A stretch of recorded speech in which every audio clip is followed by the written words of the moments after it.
ଜିହିଜିକଲ ଅଧ୍ୟାୟ 11। ଅନନ୍ତର ଆତ୍ମା ମୋତେ ଉଠାଇ ସଦାପ୍ରଭୁଙ୍କ ଗୃହର ପୂର୍ବାଭିମୁଖ ପୂର୍ବ ଦ୍ୱାର ନିକଟକୁ ଆଣିଲେ। ଆଉ ଦେଖ, ସେହି ଦ୍ୱାର ନିକଟରେ 25 ଜଣ ପୁରୁଷ ଥିଲେ।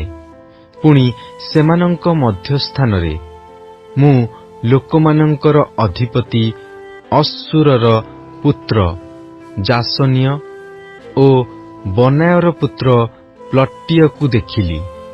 ଆଉ ସେ ମୋତେ କହିଲେ, ହେ ମନୁଷ୍ୟ ସନ୍ତାନ, ଏହି ଲୋକମାନେ ଅଧର୍ମ ସଂକଳ୍ପ କରନ୍ତି ଓ ଏହି ନଗର ମଧ୍ୟରେ କୁମନ୍ତ୍ରଣା ଦିଅନ୍ତି। ସେମାନେ କହନ୍ତି, ଗୃହ ଗାନ୍ଥିବାର ସମୟ ସନ୍ନିକଟ ହୋଇନାହିଁ। ଏହି ନଗର ହଣ୍ଡା ଓ ଆମ୍ଭେମାନେ ମାଂସ। ଏହେତୁ ହେ ମନୁଷ୍ୟ ସନ୍ତାନ, ତୁମ୍ଭେ ସେମାନଙ୍କ ବିରୁଦ୍ଧରେ ଭବିଷ୍ୟତ୍ ବାକ୍ୟ ପ୍ରଚାର କର। ଭବିଷ୍ୟତ୍ ବାକ୍ୟ ପ୍ରଚାର କର। ତହିଁରେ ସଦାପ୍ରଭୁଙ୍କ ଆତ୍ମା ମୋଠାରେ ଅଧିଷ୍ଠିତ ହୋଇ ମୋତେ କହିଲେ, କୁହ, ସଦାପ୍ରଭୁ ଏହି କଥା କହନ୍ତି, ହେ ଇସ୍ରାଏଲ ବଂଶ, ତୁମ୍ଭେମାନେ ଏ ପ୍ରକାର କଥା କହିଅଛ। ତୁମ୍ଭମାନଙ୍କ ମନରେ ଯେ ବିଷୟ ଉଠୁଅଛି ତାହା ଆମ୍ଭେ ଜାଣୁ। ତୁମ୍ଭେମାନେ ଏହି ନଗରରେ ଆପଣାମାନଙ୍କର ହତ ଲୋକଙ୍କ ସଂଖ୍ୟା ବୃଦ୍ଧି କରିଅଛ ଓ ତହିଁର ପଥ ସବୁ ହତ ଲୋକରେ ପୂର୍ଣ୍ଣ କରିଅଛ। ଏହେତୁ ପ୍ରଭୁ ସଦାପ୍ରଭୁ ଏହି କଥା କହନ୍ତି, ତୁମ୍ଭମାନଙ୍କର ଯେଉଁ ହତ ଲୋକଙ୍କୁ ତୁମ୍ଭେମାନେ ନଗର ମଧ୍ୟରେ ରଖିଅଛ, ସେମାନେ ମାଂସ, ପୁଣି ଏହି ନଗର ହଣ୍ଡା ଅଟେ। ମାତ୍ର ତୁମ୍ଭମାନଙ୍କୁ ତହିଁ ମଧ୍ୟରୁ ବାହାର କରାଯିବ। ତୁମ୍ଭେମାନେ ଖଡ୍ଗକୁ ଭୟ କରିଅଛ। ଆଉ ପ୍ରଭୁ ସଦାପ୍ରଭୁ କହନ୍ତି, ଆମ୍ଭେ ତୁମ୍ଭମାନଙ୍କ ବିରୁଦ୍ଧରେ ଖଡ୍ଗ ଆଣିବା। ପୁଣି ଆମ୍ଭେ ତୁମ୍ଭମାନଙ୍କୁ ତହିଁ ମଧ୍ୟରୁ ବାହାର କରି ଆଣି ବିଦେଶୀମାନଙ୍କ ହସ୍ତରେ ସମର୍ପଣ କରିବା ଓ ତୁମ୍ଭମାନଙ୍କ ମଧ୍ୟରେ ବିଚାର ସାଧନ କରିବା। ତୁମ୍ଭେମାନେ ଖଡ୍ଗରେ ପତିତ ହେବ। ଆମ୍ଭେ ଇସ୍ରାଏଲର ସୀମା ମଧ୍ୟରେ ତୁମ୍ଭମାନଙ୍କର ବିଚାର କରିବା। ତହିଁରେ ଆମ୍ଭେ ଯେ ସଦାପ୍ରଭୁ ଅଟୁ, ଏହା ତୁମ୍ଭେମାନେ ଜାଣିବ। ଏହି ନଗର ତୁମ୍ଭମାନଙ୍କ ପାଇଁ ହଣ୍ଡା ହେବ ନାହିଁ, କି ଅବା ତୁମ୍ଭେମାନେ ତହିଁ ମଧ୍ୟରେ ମାଂସ ହେବ ନାହିଁ। ଆମ୍ଭେ ଇସ୍ରାଏଲର ସୀମା ମଧ୍ୟରେ ତୁମ୍ଭମାନଙ୍କର ବିଚାର କରିବା। ପୁଣି ଆମ୍ଭେ ଯେ ସଦାପ୍ରଭୁ ଅଟୁ, ଏହା ତୁମ୍ଭେମାନେ ଜାଣିବ। କାରଣ ତୁମ୍ଭେମାନେ ଆମ୍ଭର ବିଧି ମତେ ଆଚରଣ କରିନାହଁ, କି ଅବା ଆମ୍ଭର ଦଣ୍ଡାଜ୍ଞା ସଫଳ କରିନାହଁ। ମାତ୍ର ତୁମ୍ଭମାନଙ୍କର ଚତୁର୍ଦ୍ଦିଗ ସ୍ଥିତ ଗୋଷ୍ଠୀଗଣର ବିଧାନାନୁସାରେ କର୍ମ କରିଅଛ। ପୁଣି ମୁଁ ଏହି ଭବିଷ୍ୟତ୍ ବାକ୍ୟ ପ୍ରଚାର କଲାବେଳେ ବନାୟର ପୁତ୍ର ପ୍ଲଟିୟ ମଲା। ତହିଁରେ ମୁଁ ଉବୁଡ଼ ହୋଇ ପଡ଼ି ଉଚ୍ଚୈଃସ୍ୱରେ କ୍ରନ୍ଦନ କରି କହିଲି, ଆହା ପ୍ରଭୁ ସଦାପ୍ରଭୁ, ତୁମ୍ଭେ କି ଇସ୍ରାଏଲର ଅବଶିଷ୍ଟାଂଶକୁ ସମ୍ପୂର୍ଣ୍ଣ ରୂପେ ଶେଷ କରିବ? ଅନନ୍ତର ସଦାପ୍ରଭୁଙ୍କର ବାକ୍ୟ ମୋ ନିକଟରେ ଉପସ୍ଥିତ ହେଲା, ଯଥା, ହେ ମନୁଷ୍ୟ ସନ୍ତାନ, ଜିରୁସାଲମ ନିବାସୀମାନେ ତୁମ୍ଭର ଭ୍ରାତୃଗଣକୁ, ହଁ, ତୁମ୍ଭର ଭ୍ରାତୃଗଣକୁ, ତୁମ୍ଭର କୁଟୁମ୍ବବର୍ଗୀୟ ଲୋକମାନଙ୍କୁ ଓ ସମୁଦାୟ ଇସ୍ରାଏଲ ବଂଶୀୟ ସମସ୍ତଙ୍କୁ କହିଅଛନ୍ତି, ତୁମ୍ଭେମାନେ ସଦାପ୍ରଭୁଙ୍କଠାରୁ ଦୂରକୁ ଯାଅ। ଏହି ଦେଶ ଅଧିକାରାର୍ଥେ ଆମ୍ଭମାନଙ୍କୁ ଦତ୍ତ ହୋଇଅଛି। ଏହେତୁ ତୁମ୍ଭେ କୁହ, ସଦାପ୍ରଭୁ ଏହି କଥା କହନ୍ତି, ଯଦ୍ୟପି ଆମ୍ଭେ ସେମାନଙ୍କୁ ନାନା ଗୋଷ୍ଠୀଗଣ ମଧ୍ୟକୁ ଦୂରୀକୃତ କରିଅଛୁ ଓ ଯଦ୍ୟପି ଆମ୍ଭେ ସେମାନଙ୍କୁ ନାନା ଦେଶ ମଧ୍ୟରେ ଛିନ୍ନ ଭିନ୍ନ କରିଅଛୁ, ତଥାପି ସେମାନେ ଯେଉଁ ଯେଉଁ ସ୍ଥାନକୁ ଯାଇଅଛନ୍ତି, ସେହି ସବୁ ଦେଶରେ ଆମ୍ଭେ ଅଳ୍ପ କାଳ ନିମନ୍ତେ ସେମାନଙ୍କର ଧର୍ମଧାମ ହେବା। ଏଥିପାଇଁ ତୁମ୍ଭେ କୁହ, ପ୍ରଭୁ ସଦାପ୍ରଭୁ ଏହି କଥା କହନ୍ତି, ଆମ୍ଭେ ଗୋଷ୍ଠୀଗଣ ମଧ୍ୟରୁ ତୁମ୍ଭମାନଙ୍କୁ ସଂଗ୍ରହ କରିବା ଓ ତୁମ୍ଭେମାନେ ଯେଉଁ ଯେଉଁ ସ୍ଥାନରେ ଛିନ୍ନ ଭିନ୍ନ ହୋଇଅଛ, ସେହି ସବୁ ଦେଶରୁ ତୁମ୍ଭମାନଙ୍କୁ ଏକତ୍ର କରିବା ଓ ଇସ୍ରାଏଲ ଦେଶ ତୁମ୍ଭମାନଙ୍କୁ ଦେବା। ପୁଣି ସେମାନେ ସେ ଦେଶକୁ ଯିବେ ଓ ତହିଁର ଯାବତୀୟ ଅଶୁଚି ବସ୍ତୁ ଓ ଘୃଣାଯୋଗ୍ୟ ବିଷୟ ସବୁ ସେ ସ୍ଥାନରୁ ଦୂର କରିବେ। ଆଉ ଆମ୍ଭେ ସେମାନଙ୍କୁ ଏକ ଚିତ୍ତ ଦେବା ଓ ଆମ୍ଭେ ତୁମ୍ଭମାନଙ୍କ ଅନ୍ତରରେ ଏକ ନୂତନ ଆତ୍ମା ସ୍ଥାପନ କରିବା ଓ ଆମ୍ଭେ ସେମାନଙ୍କ ମାଂସରୁ ପ୍ରସ୍ତରମୟ ହୃଦୟ ଦୂର କରିବା ଓ ସେମାନଙ୍କୁ ମାଂସମୟ ହୃଦୟ ଦେବା। ତହିଁରେ ସେମାନେ ଆମ୍ଭର ବିଧି ମତେ ଆଚରଣ କରିବେ ଓ ଆମ୍ଭର ନିୟମ ସବୁ ମାନ୍ୟ କରି ପାଳନ କରିବେ। ପୁଣି ସେମାନେ ଆମ୍ଭର ଲୋକ ହେବେ ଓ ଆମ୍ଭେ ସେମାନଙ୍କର ପରମେଶ୍ୱର ହେବା। ମାତ୍ର ଯେଉଁମାନଙ୍କ ହୃଦୟ ଆପଣାମାନଙ୍କର ଅଶୁଚି ଓ ଘୃଣାଯୋଗ୍ୟ ବସ୍ତୁ ସକଳର ହୃଦୟ ଅନୁସାରେ ଆଚରଣ କରେ, ଆମ୍ଭେ ସେମାନଙ୍କର ଆଚରଣର ପ୍ରତିଫଳ ସେମାନଙ୍କ ମସ୍ତକରେ ବର୍ତ୍ତାଇବା। ଏହା ପ୍ରଭୁ ସଦାପ୍ରଭୁ କହନ୍ତି। ଅନନ୍ତର କିରୁବଗଣ ଆପଣା ଆପଣା ପକ୍ଷ ଉଠାଇଲେ, ଆଉ ଚକ୍ର ସବୁ ସେମାନଙ୍କ ପାର୍ଶ୍ୱରେ ଥିଲା, ଆଉ ଇସ୍ରାଏଲର ପରମେଶ୍ୱରଙ୍କ ପ୍ରତାପ ସେମାନଙ୍କ ଊର୍ଦ୍ଧ୍ୱରେ ବିଦ୍ୟମାନ ଥିଲା। ଏଉତାରେ ସଦାପ୍ରଭୁଙ୍କର ପ୍ରତାପ ନଗର ମଧ୍ୟରୁ ଊର୍ଦ୍ଧ୍ୱଗମନ କରି ନଗରର ପୂର୍ବ ଦିଗ ସ୍ଥିତ ପର୍ବତ ଉପରେ ସ୍ଥଗିତ ହେଲା। ତହିଁରେ ଆତ୍ମା ମତେ ଉଠାଇ ଦର୍ଶନ କ୍ରମେ ପରମେଶ୍ୱରଙ୍କ ଆତ୍ମା ଦ୍ୱାରା କଲ୍ଦୀୟ ଦେଶକୁ ନିର୍ବାସିତ ଲୋକମାନଙ୍କ ନିକଟକୁ ଆଣିଲେ। ତହୁଁ ମୁଁ ଯେଉଁ ଦର୍ଶନ ପାଇଥିଲି, ତାହା ମୋ ନିକଟରୁ ଊର୍ଦ୍ଧ୍ୱଗମନ କଲା। ଏଥିରେ ସଦାପ୍ରଭୁ ମତେ ଯେଉଁ ଯେଉଁ ବିଷୟ ଦେଖାଇଥିଲେ, ସେହି ସକଳ ବିଷୟ ମୁଁ ନିର୍ବାସିତ ଲୋକମାନଙ୍କୁ ଜଣାଇଲି। ଯେହିଜିକଲ ଅଧ୍ୟାୟ 12। ଆହୁରି ସଦାପ୍ରଭୁଙ୍କର ବାକ୍ୟ ମୋ ନିକଟରେ ଉପସ୍ଥିତ ହେଲା, ଯଥା, ହେ ମନୁଷ୍ୟ ସନ୍ତାନ, ତୁମ୍ଭେ ବିଦ୍ରୋହୀ ବଂଶ ମଧ୍ୟରେ ବାସ କରୁଅଛ। ସେମାନଙ୍କର ଦେଖିବା ପାଇଁ ଚକ୍ଷୁ ଅଛି, ମାତ୍ର ଦେଖନ୍ତି ନାହିଁ। ସେମାନଙ୍କର ଶୁଣିବା ପାଇଁ କର୍ଣ୍ଣ ଅଛି, ମାତ୍ର ଶୁଣନ୍ତି ନାହିଁ, କାରଣ ସେମାନେ ବିଦ୍ରୋହୀ ବଂଶ। ଏଥିପାଇଁ ହେ ମନୁଷ୍ୟ ସନ୍ତାନ, ତୁମ୍ଭେ ପ୍ରସ୍ଥାନ କରିବା ପାଇଁ ସମ୍ବଳ ପ୍ରସ୍ତୁତ କର, ଆଉ ସେମାନଙ୍କ ସାକ୍ଷାତରେ ଦିନବେଳେ ପ୍ରସ୍ଥାନ କର। ତୁମ୍ଭେ ସେମାନଙ୍କ ସାକ୍ଷାତରେ ସ୍ୱସ୍ଥାନରୁ ଅନ୍ୟ ସ୍ଥାନକୁ ପ୍ରସ୍ଥାନ କରିବ। ହୋଇପାରେ ବିଦ୍ରୋହୀ ବଂଶ ହେଲେ ହେଁ ସେମାନେ ବିବେଚନା କରିବେ। ତୁମ୍ଭେ ଦିନବେଳେ ସେମାନଙ୍କ ସାକ୍ଷାତରେ ପ୍ରସ୍ଥାନକାଳୀନ ସମ୍ବଳ ତୁଲ୍ୟ ଆପଣା ସମ୍ବଳ ବାହାର କରି ଆଣିବ। ଆଉ ଲୋକେ ଯେପରି ନିର୍ବାସାର୍ଥେ ପ୍ରସ୍ଥାନ କରନ୍ତି, ସେପରି ତୁମ୍ଭେ ସନ୍ଧ୍ୟାବେଳେ ସେମାନଙ୍କ ସାକ୍ଷାତରେ ପ୍ରସ୍ଥାନ କରିବ। ତୁମ୍ଭେ ସେମାନଙ୍କ ସାକ୍ଷାତରେ କାନ୍ଥ ଖୋଳ ଓ ତାହା ଦେଇ ସମ୍ବଳ ବାହାର କରିନିଅ।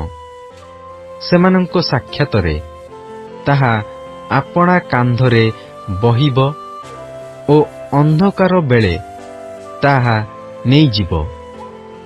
ତୁମ୍ଭେ ଯେପରି ଭୂମି ନ ଦେଖିବ, ଏଥିପାଇଁ ଆପଣା ମୁଖ ଆଚ୍ଛାଦନ କରିବ, କାରଣ ଇସ୍ରାଏଲ ବଂଶ ପ୍ରତି ଏକ ଚିହ୍ନ ସ୍ୱରୂପ କରି ଆମ୍ଭେ ତୁମ୍ଭକୁ ରଖିଅଛୁ।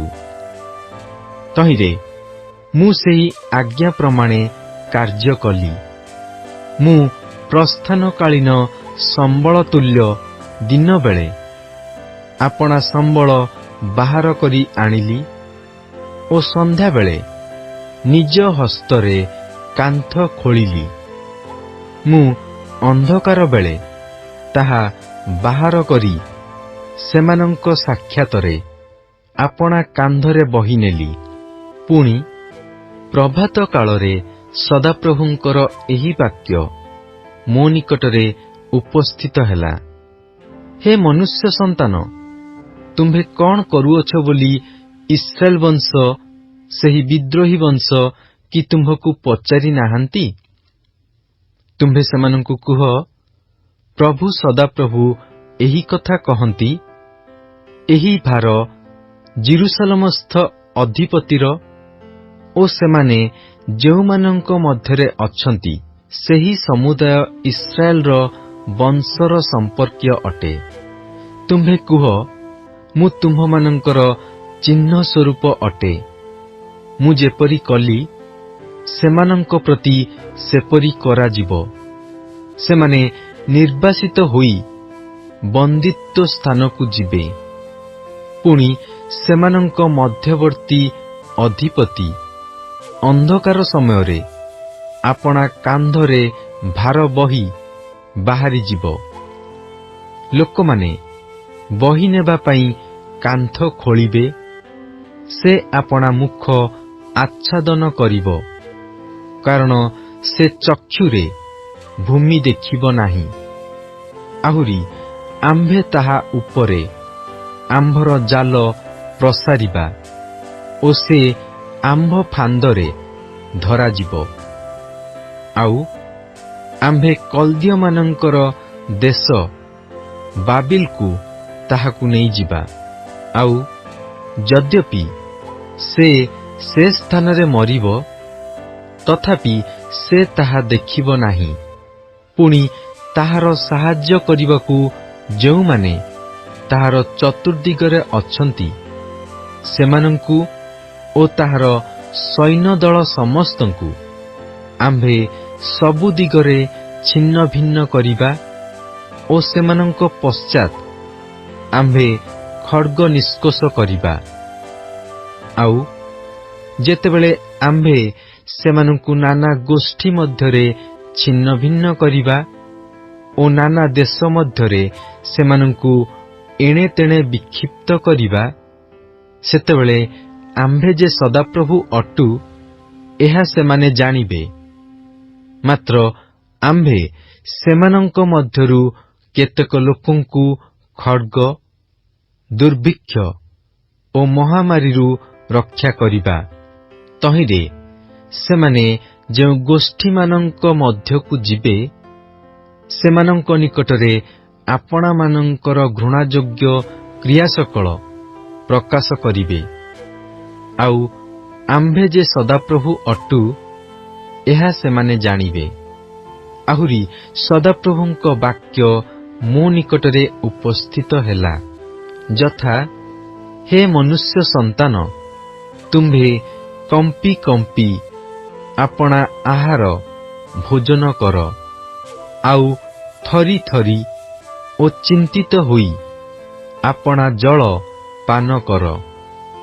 ପୁଣି ଦେଶର ଲୋକମାନଙ୍କୁ କୁହ, ଜେରୁସାଲେମ ନିବାସୀମାନଙ୍କର ଓ ଇସ୍ରାଏଲ ଦେଶର ବିଷୟରେ ପ୍ରଭୁ ସଦାପ୍ରଭୁ ଏହି କଥା କହନ୍ତି, ସେମାନେ ଚିନ୍ତିତ ହୋଇ ଆପଣା ଆପଣା ଆହାର ଭୋଜନ କରିବେ ଓ ବିସ୍ମିତ ହୋଇ ଆପଣା ଆପଣାର ଜଳ ପାନ କରିବେ। କାରଣ ନିବାସୀମାନଙ୍କର ଦୌରାତ୍ମ୍ୟ ସକାଶୁ ସେମାନଙ୍କ ଦେଶ ଓ ତନ୍ମଧ୍ୟସ୍ଥିତ ସର୍ବସ୍ୱରୁ ଶୂନ୍ୟ ହେବ। ଆଉ ବସତି ବିଶିଷ୍ଟ ନଗର ସବୁ ଉଚ୍ଚନ ଓ ଦେଶ ଧ୍ୱଂସ ସ୍ଥାନ ହେବ। ତହିଁରେ ଆମ୍ଭେ ଯେ ସଦାପ୍ରଭୁ ଅଟୁ, ଏହା ତୁମ୍ଭେମାନେ ଜାଣିବ। ଅନନ୍ତର ସଦାପ୍ରଭୁଙ୍କର ଏହି ବାକ୍ୟ ମୋ ନିକଟରେ ଉପସ୍ଥିତ ହେଲା। ହେ ମନୁଷ୍ୟ ସନ୍ତାନ, କାଳ ବିଳମ୍ବ ହେଉଅଛି, ପ୍ରତ୍ୟେକ ଦର୍ଶନ ବିଫଳ ହେଉଅଛି ବୋଲି ତୁମ୍ଭେମାନେ ଇସ୍ରାଏଲ ଦେଶରେ ଯେଉଁ ପ୍ରବାଦ ଶୁଣିଅଛ, ତାହା କି? ଏହେତୁ ସେମାନଙ୍କୁ କୁହ, ପ୍ରଭୁ ସଦାପ୍ରଭୁ ଏହି କଥା କହନ୍ତି, ଆମ୍ଭେ ଏହି ପ୍ରବାଦ ଲୋପ କରିବା ଓ ଇସ୍ରାଏଲ ମଧ୍ୟରେ ଲୋକମାନେ ପ୍ରବାଦ ରୂପେ ଆଉ ତାହା ବ୍ୟବହାର କରିବେ ନାହିଁ। ମାତ୍ର ସେମାନଙ୍କୁ କୁହ, କାଳ ଓ ପ୍ରତ୍ୟେକ ଦର୍ଶନର ସଫଳତା ସନ୍ନିକଟ। କାରଣ ଅସାର ଦର୍ଶନ ଓ ଚାଟୁବାଦର ମନ୍ତ୍ରତନ୍ତ୍ର ଇସ୍ରାଏଲ ବଂଶ ମଧ୍ୟରେ ଆଉ ରହିବ ନାହିଁ। କାରଣ ଆମ୍ଭେ ସଦାପ୍ରଭୁ, ଆମ୍ଭେ କଥା କହିବା ଓ ଯେଉଁ କଥା ଆମ୍ଭେ କହିବା ତାହା ସଫଳ ହେବ, ଆଉ ବିଳମ୍ବ ହେବ ନାହିଁ। କାରଣ ହେ ବିଦ୍ରୋହୀ ବଂଶ, ପ୍ରଭୁ ସଦାପ୍ରଭୁ କହନ୍ତି, ଆମ୍ଭେ ତୁମ୍ଭମାନଙ୍କର ବର୍ତ୍ତମାନ କାଳରେ କଥା କହିବା ଓ ତାହା ସଫଳ କରିବା। ପୁନର୍ବାର ସଦାପ୍ରଭୁଙ୍କର ଏହି ବାକ୍ୟ ମୋ ନିକଟରେ ଉପସ୍ଥିତ ହେଲା। ହେ ମନୁଷ୍ୟ ସନ୍ତାନ, ଦେଖ, ଇସ୍ରାଏଲ ବଂଶୀୟ ଲୋକମାନେ କହନ୍ତି, ସେ ଲୋକ ଯେଉଁ ଦର୍ଶନ ପାଏ ତାହା ଅନେକ ବିଳମ୍ବର କଥା ଓ ସେ ଅତି ଦୂରବର୍ତ୍ତୀ କାଳର ବିଷୟରେ ଭବିଷ୍ୟତ୍ ବାକ୍ୟ ପ୍ରଚାର କରୁଅଛି। ଏହେତୁ ସେମାନଙ୍କୁ କୁହ, ପ୍ରଭୁ ସଦାପ୍ରଭୁ ଏହି କଥା କହନ୍ତି, ଆମ୍ଭ ବାକ୍ୟର କୌଣସି କଥା ଆଉ ବିଳମ୍ବ ନୋହିବ। ମାତ୍ର ଆମ୍ଭେ ଯେଉଁ ବାକ୍ୟ କହିବା ତାହା ସଫଳ ହେବ, ଏହା ପ୍ରଭୁ ସଦାପ୍ରଭୁ କହନ୍ତି।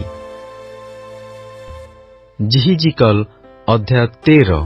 ଅନନ୍ତର ସଦାପ୍ରଭୁଙ୍କର ଏହି ବାକ୍ୟ ମୋ ନିକଟରେ ଉପସ୍ଥିତ ହେଲା। ହେ ମନୁଷ୍ୟ ସନ୍ତାନ, ଇସ୍ରାଏଲର ଯେଉଁ ଭବିଷ୍ୟତ ବକ୍ତାମାନେ ଭବିଷ୍ୟତ ବାକ୍ୟ ପ୍ରଚାର କରନ୍ତି, ତୁମ୍ଭେ ସେମାନଙ୍କ ବିରୁଦ୍ଧରେ ଭବିଷ୍ୟତ ବାକ୍ୟ ପ୍ରଚାର କର। ଆଉ ଯେଉଁମାନେ ନିଜ ହୃଦୟରୁ ଭବିଷ୍ୟତ ବାକ୍ୟ ପ୍ରଚାର କରନ୍ତି, ସେମାନଙ୍କୁ କୁହ, ତୁମ୍ଭେମାନେ ସଦାପ୍ରଭୁଙ୍କର ବାକ୍ୟ ଶୁଣ। ପ୍ରଭୁ ସଦାପ୍ରଭୁ ଏହି କଥା କହନ୍ତି, ଯେଉଁ ମୂଢ଼ ଭବିଷ୍ୟତ ବକ୍ତାମାନେ କିଛି ଦର୍ଶନ ପ୍ରାପ୍ତ ନ ହୋଇ ଆପଣା ଆପଣା ଆତ୍ମାର ପଶ୍ଚାଦ୍ଗମନ କରନ୍ତି, ସେମାନେ ସନ୍ତାପର ପାତ୍ର।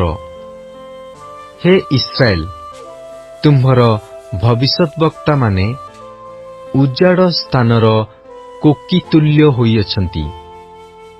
ତୁମ୍ଭେମାନେ ପ୍ରାଚୀରର ଭଗ୍ନ ସ୍ଥାନର ଉପରକୁ ଯାଇନାହଁ, କିଅବା ସଦାପ୍ରଭୁଙ୍କ ଦିନରେ ସଂଗ୍ରାମରେ ଠିଆ ହେବା ନିମନ୍ତେ ଇସ୍ରାଏଲ ବଂଶ ପାଇଁ ବେଢ଼ା ଦୃଢ଼ କରିନାହଁ।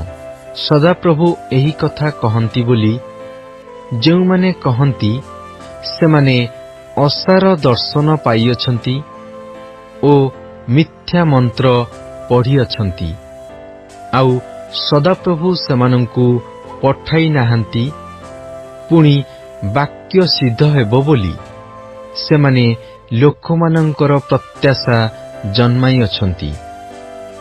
ଆମ୍ଭେ କଥା ନ କହିଲେ ହେଁ ସଦାପ୍ରଭୁ କହନ୍ତି ବୋଲି କହୁଅଛ ଯେ ତୁମ୍ଭେମାନେ କି ଅସାର ଦର୍ଶନ ପାଇନାହଁ ଓ ତୁମ୍ଭେମାନେ କି ମିଥ୍ୟା ମନ୍ତ୍ର ଉଚ୍ଚାରଣ କରିନାହଁ।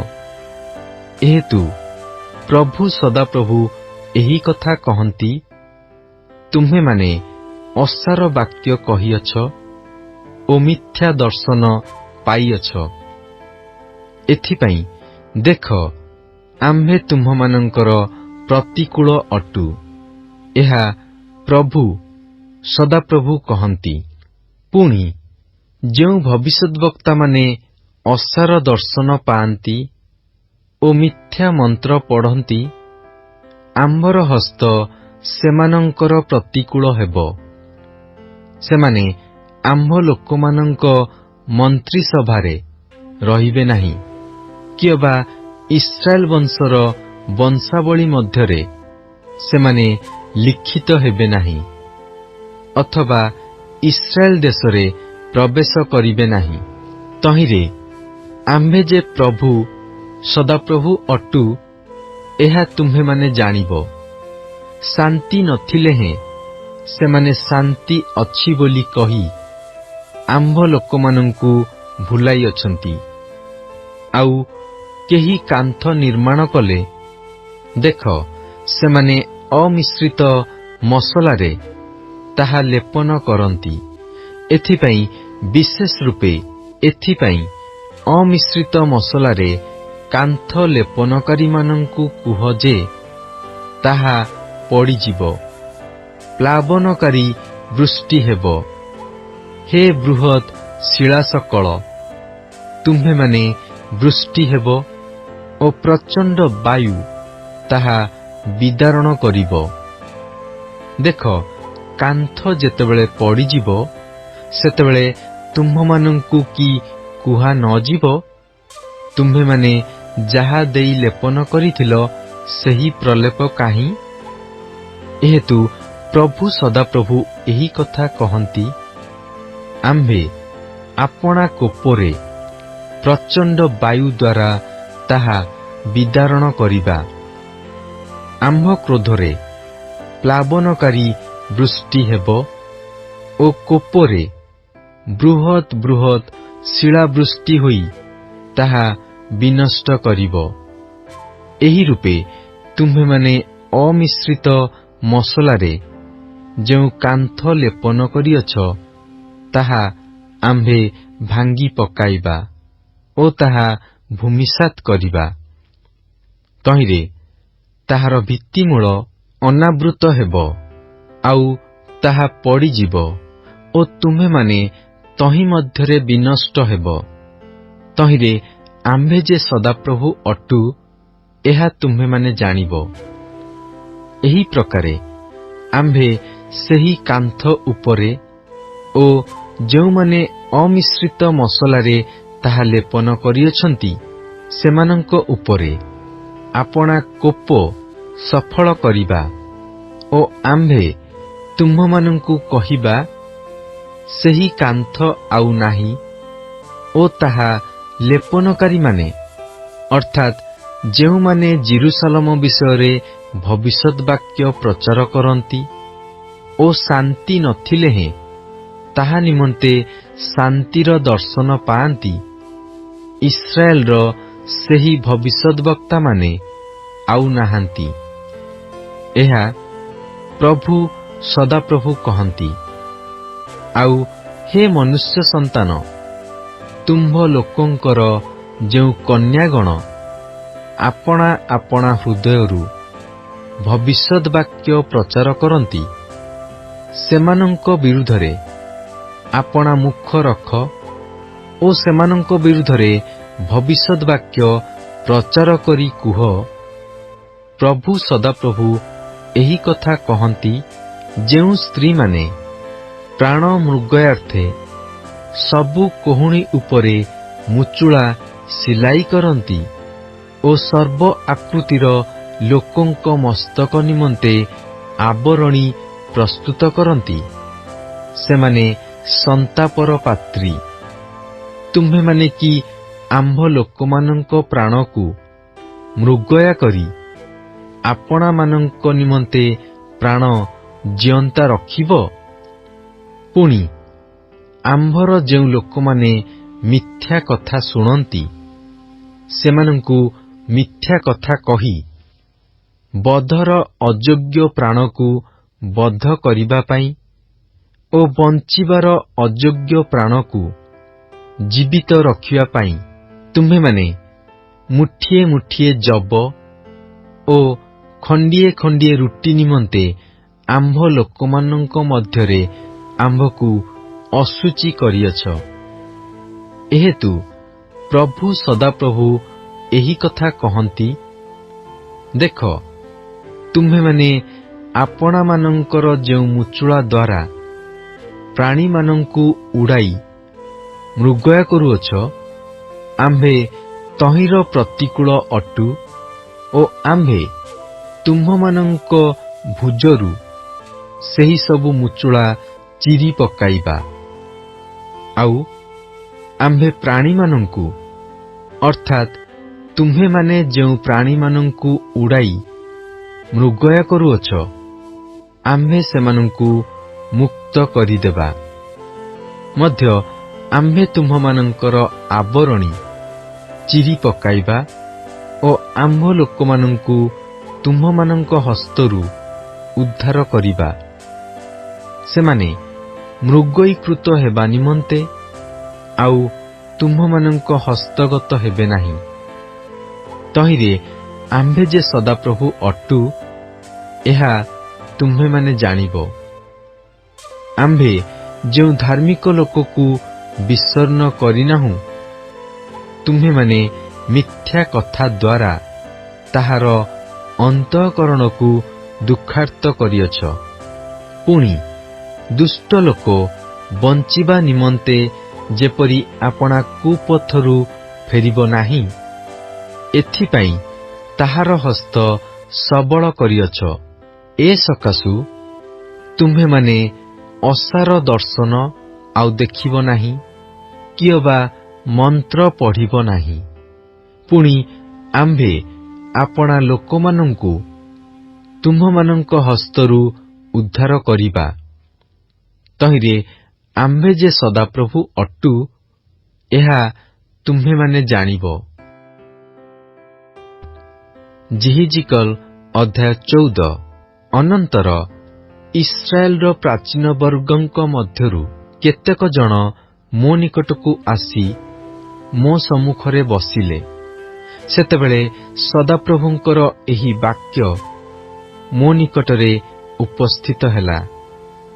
ହେ ମନୁଷ୍ୟ ସନ୍ତାନ, ଏହି ଲୋକମାନେ ଆପଣା ଆପଣା ଦେବତାକୁ ଆପଣା ଆପଣା ହୃଦୟକୁ ନେଇଅଛନ୍ତି ଓ ଆପଣାମାନଙ୍କର ଅଧର୍ମଜନକ ବିଘ୍ନ ଆପଣା ଆପଣା ସମ୍ମୁଖରେ ରଖିଅଛନ୍ତି। ଆମ୍ଭେ କି କୌଣସି ମତେ ସେମାନଙ୍କୁ ଆମ୍ଭ ନିକଟରେ ଅନୁସନ୍ଧାନ କରିବାକୁ ଦେବା? ଏହେତୁ ତୁମ୍ଭେ ସେମାନଙ୍କୁ କୁହ, ପ୍ରଭୁ ସଦାପ୍ରଭୁ ଏହି କଥା କହନ୍ତି, ଇସ୍ରାଏଲ ବଂଶର ଯେଉଁ ପ୍ରତ୍ୟେକ ଲୋକ ଆପଣା ଦେବତାକୁ ଆପଣା ହୃଦୟ ନିଏ ଓ ଆପଣାର ଅଧର୍ମଜନକ ବିଘ୍ନ ଆପଣା ସମ୍ମୁଖରେ ରଖେ, ଆଉ ଭବିଷ୍ୟତବକ୍ତା ନିକଟକୁ ଆସେ, ସେହି ଲୋକକୁ ଆମ୍ଭେ ସଦାପ୍ରଭୁ ତାହାର ଦେବତାଗଣର ବାହୁଲ୍ୟାନୁସାରେ ତଦ୍ବିଷୟରେ ଉତ୍ତର ଦେବା। ଏହି ରୂପେ ଆମ୍ଭେ ଇସ୍ରାଏଲ ବଂଶକୁ ସେମାନଙ୍କର ହୃଦୟରୂପ ଫାନ୍ଦରେ ଧରିବା। କାରଣ ସେ ସମସ୍ତେ ଆପଣା ଆପଣା ଦେବଗଣ ଦ୍ୱାରା ଆମ୍ଭଠାରୁ ବିମୁଖ ହୋଇଅଛନ୍ତି। ଏହେତୁ ଇସ୍ରାଏଲ ବଂଶକୁ କୁହ, ପ୍ରଭୁ ସଦାପ୍ରଭୁ ଏହି କଥା କହନ୍ତି, ତୁମ୍ଭେମାନେ ଫେର, ଆପଣା ଆପଣା ଦେବଗଣଠାରୁ ବିମୁଖ ହୁଅ। ତୁମ୍ଭମାନଙ୍କର ସମସ୍ତ ଘୃଣାଯୋଗ୍ୟ କ୍ରିୟାରୁ ଆପଣା ଆପଣା ମୁଖ ଫେରାଅ। କାରଣ ଇସ୍ରାଏଲ ବଂଶର ଓ ଇସ୍ରାଏଲ ମଧ୍ୟରେ ପ୍ରବାସକାରୀଗଣର ଯେ ପ୍ରତ୍ୟେକ ଲୋକ ଆମ୍ଭଠାରୁ ଆପଣାକୁ ପୃଥକ୍ କରେ ଓ ଆପଣା ଦେବଗଣକୁ ଆପଣା ହୃଦୟକୁ ନିଏ ଓ ଆପଣାର ଅଧର୍ମଜନକ ବିଘ୍ନ ଆପଣା ସମ୍ମୁଖରେ ରଖେ, ଆଉ ଆପଣା ବିଷୟ ଆମ୍ଭ ନିକଟରେ ଅନୁସନ୍ଧାନ କରିବା ପାଇଁ ଭବିଷ୍ୟଦ୍ବକ୍ତା ନିକଟକୁ ଆସେ, ଆମ୍ଭେ ସଦାପ୍ରଭୁ ଆପେ ତାହାକୁ ଉତ୍ତର ଦେବା। ପୁଣି ଆମ୍ଭେ ସେ ଲୋକର ବିରୁଦ୍ଧରେ ଆପଣା ମୁଖ ରଖିବା ଓ ତାହାକୁ ଚିହ୍ନ ଓ ଦୃଷ୍ଟାନ୍ତର ନିମନ୍ତେ ବିସ୍ମୟାସ୍ପଦ କରିବା। ଆଉ ଆମ୍ଭେ ଆମ୍ଭ ଲୋକମାନଙ୍କ ମଧ୍ୟରୁ ତାହାକୁ ଉଚ୍ଛିନ୍ନ କରିବା। ତହିଁରେ ଆମ୍ଭେ ଯେ ସଦାପ୍ରଭୁ ଅଟୁ, ଏହା ତୁମ୍ଭେମାନେ ଜାଣିବ। ଆଉ ଭବିଷ୍ୟଦ୍ବକ୍ତା ଭ୍ରାନ୍ତ ହୋଇ ଯେବେ କୌଣସି କଥା କହେ, ତେବେ ଆମ୍ଭେ ସଦାପ୍ରଭୁ ସେ ଭବିଷ୍ୟଦ୍ବକ୍ତାକୁ ଭ୍ରାନ୍ତ କରାଇଅଛୁ। ଆମ୍ଭେ ତାହାର ବିରୁଦ୍ଧରେ ଆପଣା ହସ୍ତ ବିସ୍ତାର କରିବା ଓ ଆମ୍ଭ ଇସ୍ରାଏଲ ଲୋକଙ୍କ ମଧ୍ୟରୁ ତାହାକୁ ବିନଷ୍ଟ କରିବା। ପୁଣି ସେମାନେ ଆପଣା ଆପଣା ଅଧର୍ମର ଭାର ବହିବେ। ଭବିଷ୍ୟଦ୍ବକ୍ତାର ଅଧର୍ମ ଓ ତାହାର ଅନ୍ୱେଷଣକାରୀର ଅଧର୍ମ ଏକ ସମାନ ହେବ। ତହିଁରେ ଇସ୍ରାଏଲ ବଂଶ ଆମ୍ଭଠାରୁ ଆଉ ବିପଥଗାମୀ ହେବେ ନାହିଁ, କିଏବା ଆପଣାମାନଙ୍କର ସକଳ ଆଜ୍ଞା ଲଙ୍ଘନ ଦ୍ୱାରା ସେମାନେ ଆଉ ଆପଣାମାନଙ୍କୁ ଅଶୁଚି କରିବେ ନାହିଁ। ମାତ୍ର ସେମାନେ ଆମ୍ଭର ଲୋକ ହେବେ ଓ ଆମ୍ଭେ ସେମାନଙ୍କର ପରମେଶ୍ୱର ହେବା। ଏହା ପ୍ରଭୁ ସଦାପ୍ରଭୁ କହନ୍ତି। ଅନନ୍ତର ସଦାପ୍ରଭୁଙ୍କର ଏହି ବାକ୍ୟ ମୋ ନିକଟରେ ଉପସ୍ଥିତ ହେଲା।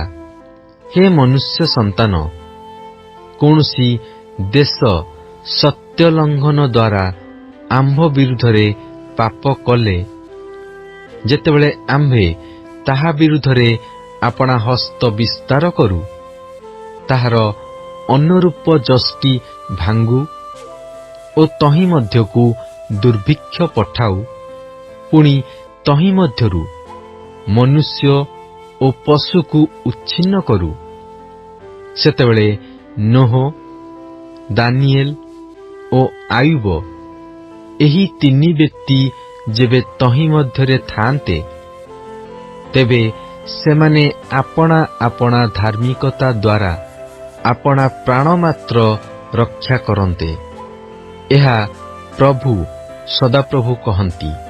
ଆମ୍ଭେ ଯେବେ ଦେଶ ମଧ୍ୟରେ ହିଂସ୍ରକ ପଶୁଗଣକୁ ଗତାୟତ କରାଉ, ଆଉ ସେମାନେ ତାହା ଏରୂପ ବିନଷ୍ଟ କରନ୍ତି ଯେ ଦେଶ ଧ୍ୱଂସସ୍ଥାନ ହୁଏ ଓ ପଶୁମାନଙ୍କ ଭୟରେ କୌଣସି ମନୁଷ୍ୟ ତହିଁ ମଧ୍ୟରେ ଗତାୟତ ନ କରେ, ତେବେ ଏହି ତିନି ବ୍ୟକ୍ତି ତହିଁ ମଧ୍ୟରେ ଥିଲେ ହେଁ ପ୍ରଭୁ ସଦାପ୍ରଭୁ କହନ୍ତି, ଆମ୍ଭେ ଜୀବିତ ଥିବା ପ୍ରମାଣେ ସେମାନେ ପୁତ୍ର କି କନ୍ୟାଗଣକୁ ଉଦ୍ଧାର କରିପାରିବେ ନାହିଁ। କେବଳ ସେମାନେ ଉଦ୍ଧାର ପାଇବେ, ମାତ୍ର ଦେଶ ଧ୍ୱଂସସ୍ଥାନ ହେବ। ଅଥବା ଆମ୍ଭେ ଯେବେ ସେହି ଦେଶ ବିରୁଦ୍ଧରେ ଖଡ୍ଗ ଆଣୁ, ଆଉ ଆଜ୍ଞା କରୁ, ହେ ଖଡ୍ଗ, ଦେଶ ମଧ୍ୟ ଦେଇ ଗମନ କର, ଓ ଆମ୍ଭେ ମନୁଷ୍ୟ ଓ ପଶୁକୁ ତହିଁ ମଧ୍ୟରୁ ଉଚ୍ଛିନ୍ନ କରୁ, ତେବେ ଏହି ତିନି ବ୍ୟକ୍ତି ତହିଁ ମଧ୍ୟରେ ଥିଲେ ହେଁ ପ୍ରଭୁ ସଦାପ୍ରଭୁ କହନ୍ତି, ଆମ୍ଭେ ଜୀବିତ ଥିବା ପ୍ରମାଣେ ସେମାନେ ପୁତ୍ର କି କନ୍ୟାଗଣକୁ ଉଦ୍ଧାର କରିପାରିବେ ନାହିଁ, ମାତ୍ର କେବଳ ନିଜେ ନିଜେ ଉଦ୍ଧାର ପ୍ରାପ୍ତ ହେବେ। ଅଥବା ଆମ୍ଭେ ଯେବେ ସେହି ଦେଶକୁ ମହାମାରୀ ପଠାଉ, ଆଉ ତହିଁ ମଧ୍ୟରୁ ମନୁଷ୍ୟ ଓ ପଶୁକୁ ଉଚ୍ଛିନ୍ନ କରିବା ପାଇଁ ତହିଁ ଉପରେ ଆମ୍ଭର କୋପ ଢାଳି ରକ୍ତ ବହାଉ, ତେବେ ନୋହ, ଦାନିଏଲ ଓ ଆୟୁବ ତହିଁ ମଧ୍ୟରେ ଥିଲେ ହେଁ ପ୍ରଭୁ ସଦାପ୍ରଭୁ କହନ୍ତି, ଆମ୍ଭେ ଜୀବିତ ଥିବା ପ୍ରମାଣେ ସେମାନେ ପୁତ୍ର କି କନ୍ୟାକୁ ଉଦ୍ଧାର କରିପାରିବେ ନାହିଁ। ସେମାନେ ଆପଣା ଆପଣା ଧାର୍ମିକତା ଦ୍ୱାରା କେବଳ ନିଜ ନିଜ ପ୍ରାଣ ଉଦ୍ଧାର କରିବେ। କାରଣ ପ୍ରଭୁ ସଦାପ୍ରଭୁ ଏହି କଥା କହନ୍ତି, ଆମ୍ଭେ ମନୁଷ୍ୟ ଓ ପଶୁଗଣକୁ ଉଚ୍ଛିନ୍ନ କରିବା ପାଇଁ ଯେତେବେଳେ ଜେରୁସାଲେମ ବିରୁଦ୍ଧରେ ଖଡ୍ଗ, ଦୁର୍ଭିକ୍ଷ, ହିଂସ୍ରକ ପଶୁ ଓ ମହାମାରୀ ଆମ୍ଭର ଏହି 4 ମହାଦଣ୍ଡ ପଠାଇବା, ସେତେବେଳେ ଆଉ କେତେ ଅଧିକ ନ ଘଟିବ। ତଥାପି ଦେଖ, ତହିଁ ମଧ୍ୟରେ ପୁତ୍ର ଓ କନ୍ୟାଗଣ ଉଭୟର ଅବଶିଷ୍ଟାଂଶ ରହି ବାହାରେ ଅଣାଯିବେ। ଦେଖ, ସେମାନେ ତୁମ୍ଭମାନଙ୍କ ନିକଟକୁ ଆସିବେ ଓ ତୁମ୍ଭେମାନେ ସେମାନଙ୍କର ଆଚାର ବ୍ୟବହାର ଓ କ୍ରିୟା ସକଳ ଦେଖିବ। ପୁଣି ଆମ୍ଭେ ଜେରୁସାଲେମ ଉପରେ ଯେଉଁ ଅମଙ୍ଗଳ ଘଟାଇଅଛୁ, ତାହା ପ୍ରତି ଯେ ସକଳ ବର୍ତ୍ତାଇଅଛୁ, ତହିଁ ବିଷୟରେ ତୁମ୍ଭେମାନେ ସାନ୍ତ୍ୱନା ପାଇବ। ଆଉ ସେମାନେ ତୁମ୍ଭମାନଙ୍କୁ ସାନ୍ତ୍ୱନା କରିବେ। ତୁମ୍ଭେମାନେ ସେମାନଙ୍କର ଆଚାର ବ୍ୟବହାର ଓ କ୍ରିୟା ଦେଖିଲେ ଜାଣିବ ଯେ ଆମ୍ଭେ ତହିଁ ମଧ୍ୟରେ ଯାହା ଯାହା କରିଅଛୁ, ସେସବୁ ଅକାରଣରେ କରିନାହୁଁ। ଏହା ପ୍ରଭୁ ସଦାପ୍ରଭୁ କହନ୍ତି। ଯେହିଜିକଲ ଅଧ୍ୟାୟ 15। ଅନନ୍ତର ସଦାପ୍ରଭୁଙ୍କର ଏହି ବାକ୍ୟ ମୋ ନିକଟରେ ଉପସ୍ଥିତ ହେଲା। ହେ ମନୁଷ୍ୟ ସନ୍ତାନ, ଦ୍ରାକ୍ଷାଲତାର ଗଛ, ବନସ୍ଥ ବୃକ୍ଷଗଣ ମଧ୍ୟରେ ସ୍ଥିତ ଦ୍ରାକ୍ଷାଲତାର ଶାଖା ଅନ୍ୟ ସକଳ ଗଛ ଅପେକ୍ଷା କାହିଁରେ ଅଧିକ କୌଣସି କାର୍ଯ୍ୟ ନିମନ୍ତେ କି ତହିଁରୁ କାଠ ନିଆଯିବ, ଅବା କୌଣସି ପାତ୍ର ଟଙ୍ଗାଇବା ନିମନ୍ତେ କି ଲୋକେ ତହିଁରୁ ମେଖ କରିବେ? ଦେଖ, ଜାଳ ହେବା ପାଇଁ ତାହା ଅଗ୍ନିରେ ପକାଗଲା। ଅଗ୍ନି ତାହାର 2 ମୁଣ୍ଡ ଗ୍ରାସ କଲା ଓ ତହିଁର ମଧ୍ୟଭାଗ ଦଗ୍ଧ ହେଲା। ତାହା କି କୌଣସି କାର୍ଯ୍ୟକୁ ଆସିବ? ଦେଖ, ଅବିକଳ ଥିବାବେଳେ ତାହା କୌଣସି କାର୍ଯ୍ୟର ଯୋଗ୍ୟ ନୋହିଲା। ଅଗ୍ନି ଗ୍ରାସ କଲା ଉତ୍ତାରେ ଓ ତାହା ଦଗ୍ଧ ହେଲା ଉତ୍ତାରେ, ତାହା କି କୌଣସି କାର୍ଯ୍ୟର ଅଧିକ ଅଯୋଗ୍ୟ ନୋହିବ? ଏହେତୁ ପ୍ରଭୁ ସଦାପ୍ରଭୁ ଏହି କଥା କହନ୍ତି, ଦେଖ, ଆମ୍ଭେ ଯେପରି ବନସ୍ଥ ଗଛ ସବୁର ମଧ୍ୟସ୍ଥିତ ଦ୍ରାକ୍ଷାଲତାକୁ ଅଗ୍ନିରେ ଜାଳ ହେବା ପାଇଁ ନିରୂପଣ କରିଅଛୁ, ସେପରି ଆମ୍ଭେ ଜେରୁସାଲେମ ନିବାସୀମାନଙ୍କୁ ନିରୂପଣ କରିବା। ପୁଣି ଆମ୍ଭେ ସେମାନଙ୍କ ବିରୁଦ୍ଧରେ ଆପଣା ମୁଖ ରଖିବା। ସେମାନେ ଅଗ୍ନିରୁ ବାହାରିଯିବେ, ମାତ୍ର ଅଗ୍ନି ସେମାନଙ୍କୁ ଗ୍ରାସ କରିବ। ପୁଣି ଆମ୍ଭେ ସେମାନଙ୍କ ବିରୁଦ୍ଧରେ ଆପଣା ମୁଖ ରଖିଲେ ଆମ୍ଭେ ଯେ ସଦାପ୍ରଭୁ ଅଟୁ, ଏହା ତୁମ୍ଭେମାନେ ଜାଣିବ। ଆଉ ଆମ୍ଭେ ଦେଶକୁ ଧ୍ୱଂସସ୍ଥାନ କରିବା, କାରଣ ସେମାନେ ସତ୍ୟ ଲଙ୍ଘନ କରିଅଛନ୍ତି, ଏହା ପ୍ରଭୁ ସଦାପ୍ରଭୁ କହନ୍ତି।